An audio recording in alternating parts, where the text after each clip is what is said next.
Welcome. My name is Candace Sanderson, and I thank you for tuning in.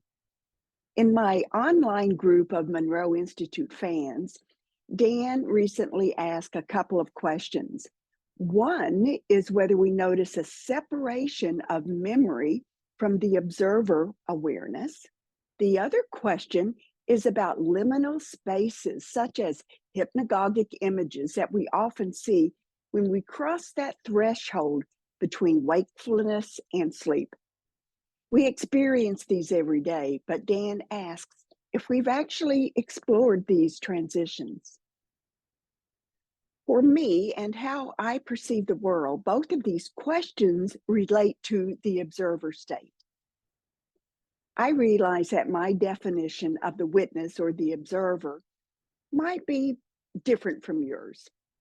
Using common terms to describe uncommon experiences, they don't always match. Such is the challenge when you try to describe the indescribable. But here goes. The messengers have described the observer as one of those first stages we reach when we step outside the physical body. They've told me that our what they call POE, point of existence, and think of this as a way to visualize consciousness. That POE, that point of existence, I literally see it as a point, as a dot when it is inside the body.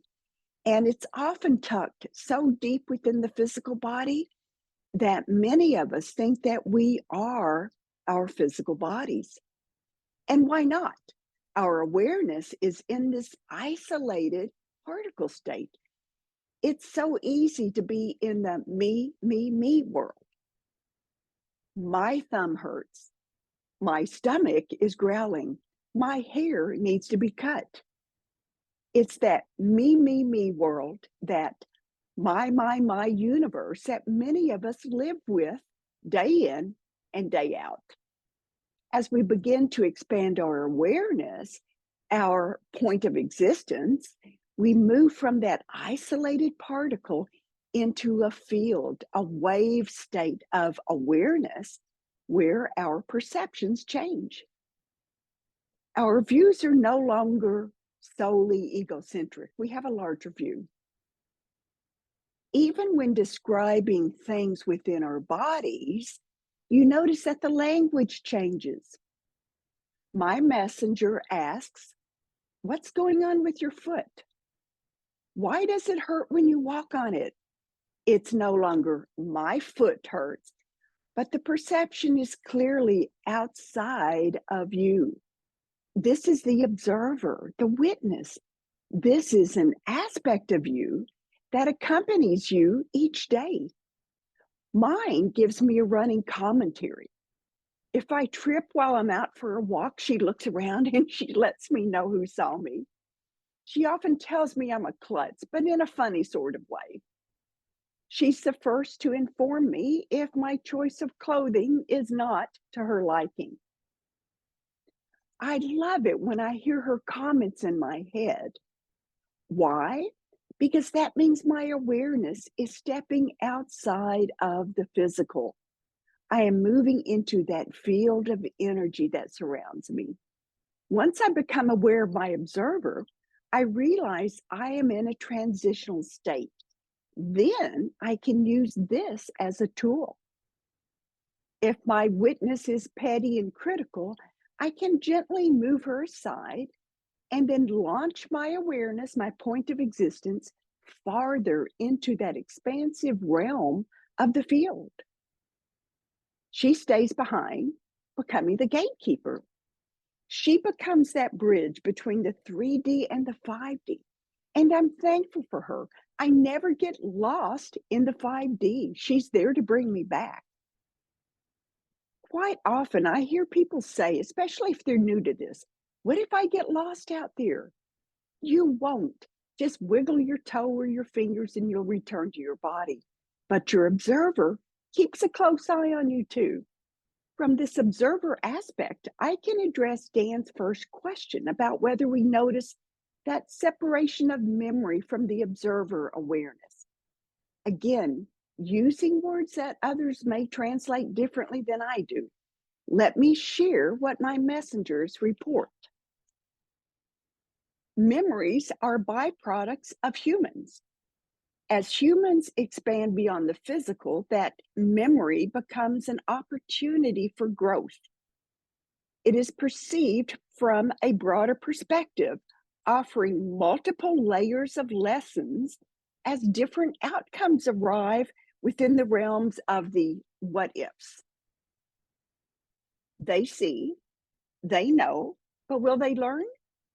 The opportunity for growth is presented in a way that is often unavailable in the world of physicality. If I understand the message correctly, memories are a replay of events from the brain. As humans, we do this all the time. And as we revisit a memory, our brains react as they did the first time. As a psychologist, I learned that our brains do not know the difference between an event and the thoughts of an event. As we go through life and revisit an unpleasant memory, for example, we re experience it physically. Our brains flood our systems with hormones that initiate that fight or flight response. It is purely physical. However, when that event is perceived by the observer, the witness, things change. We are no longer attached to what happens. The observer operates within that field of wisdom that is not tethered to time or space. Our observers can play around with the outcome. They can tweak this, tweak that. And with those changes to the scene, we perceive different outcomes. We see the impact these outcomes, old and new, can have on our lives, years and maybe even generations into the future. We learn from this because the observer is in control. We no longer react to an event, we act with purpose. We change the variables and we see what happens as we observe those outcomes. The question becomes, will we take these learning activities from our observer and apply them to our 3D lives? It's up to us. So yes, there is a separation, a clear delineation between a memory that we have as humans and the observation of that event from the observer's larger perspective. This detachment experienced by the witness gives a space. It offers what many people call a sacred space to give us different outcomes. Now let's get to the second question about liminal spaces, these doorways to new experiences. According to my messengers, when we step outside the 3D world, we enter a field of energy that is not affected by time or space. And the more you frequent these spaces, the better versed you become in manipulating these non-physical environments. You realize how easy it is. For example, you no longer have to plan a trip somewhere. Your thoughts take you there immediately. Let's go back to the witness, the observer. They become that bridge between the 3D and the 5D. And although most of us don't need to engage the observer for our 5D travels, it is a great place to begin. Just realizing you step beyond the physical, you become empowered. My messengers have told me about a formula, TEA, thoughts, energy, action.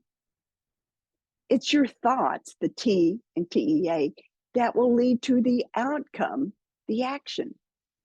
If you properly fuel it, not with doubt, but with positive intention and purpose. Think law of attraction. Our thoughts create the energy that will fuel our actions. This became so valuable to me in my out of body travels. I became aware of the energy. I also learned how I could reverse engineer by starting with an action that I wanted and how that then becomes the intention, the thought. But it's all interconnected. This is why I often talk to others about the observer.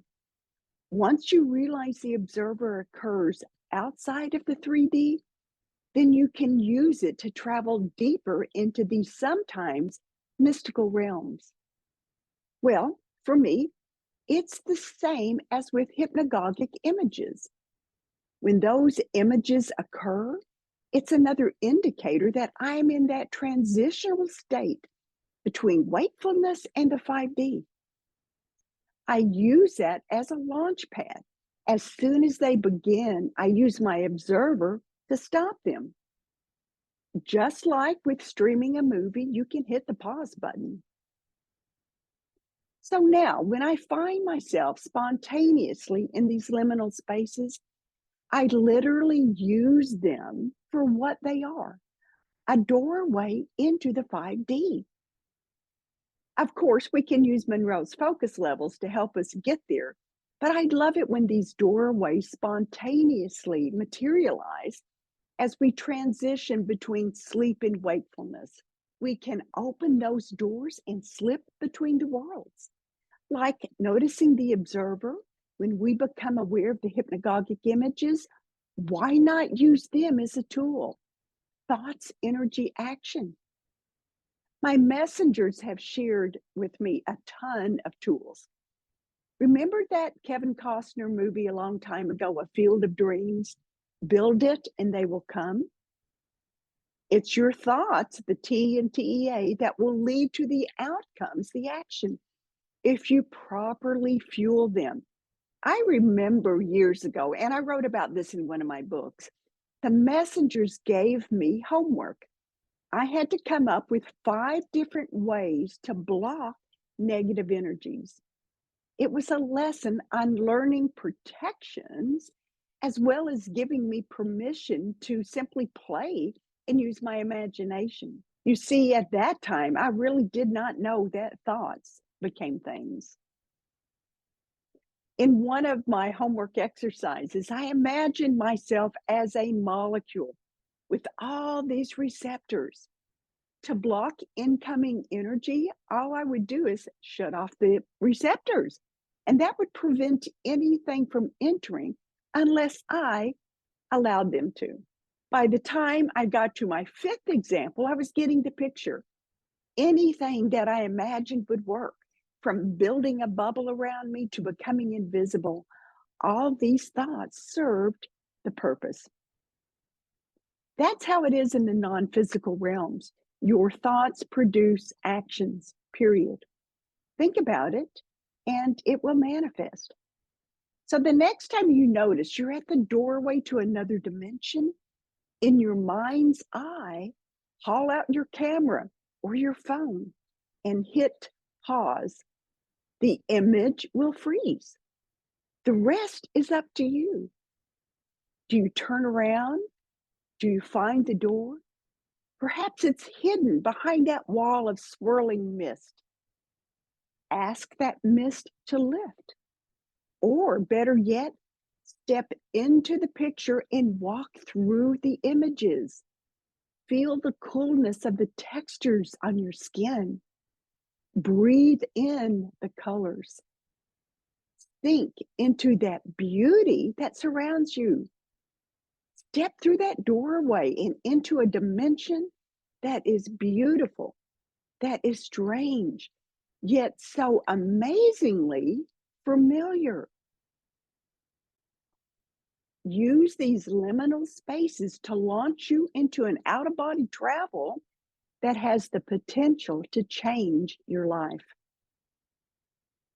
I hope you enjoyed today's video. Remember the importance of kindness. Smiling launches you into those higher vibrations of love and gratitude. Feel free to like, share, comment, and subscribe. Until next time, goodbye.